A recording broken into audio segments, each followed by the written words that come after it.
রাত তখন প্রায় 2টো। বাইরে হালকা বাতাস, দূরে কুকুরের ডাকে নিস্তব্ধ রাতটা আরো ভারী হয়ে উঠেছে। আমি আধো ঘুমের মধ্যে হঠাৎ শুনলাম ছাদের দিক থেকে টুকটুক করে শব্দ শোনা যাচ্ছে।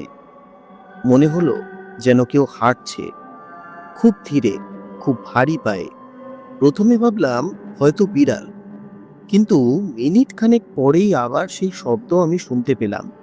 এবার ঠিক আমার মাথার ওপরে।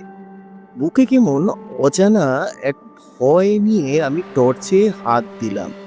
ঘরের ভেতরে যেন এক মুহূর্তে ঠান্ডা হয়ে গেছে। আমি ধীরে ধীরে সিঁড়ি বেয়ে উপরে উঠছিলাম। উঠে আসবে।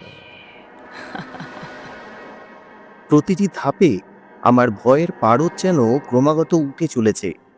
ওপরে পৌঁছে টর্চটা জ্বালালাম। ছাদে এক কোণায় সাদা পোশাকে একটা মেয়ে দাঁড়িয়ে আছে, পিঠ আমার দিকে।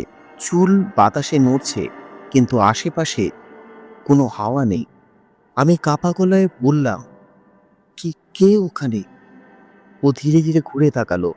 চোখ দুটো জ্বলছে লাল আলোয়, মুখ বিকৃত হাসি, আর তখনই সেই একমাত্র কণ্ঠস্বর। আমি এখনো ওপরে আছি। আমার টর্চ নিভে গেল। পুরো ছাদ অন্ধকারে ডুবে গেছে। নিচের দরজায় ঠক ঠক শব্দ, আর আমি শুনতে পেলাম আমার নিঃশ্বাসের মিশে যাচ্ছে অন্য কারোর নিঃশ্বাস। শেষে বাতাসে ভেসে এলো এক ঠান্ডা ফিসফিসানি। বলেছিলাম না, উপরে যাস না।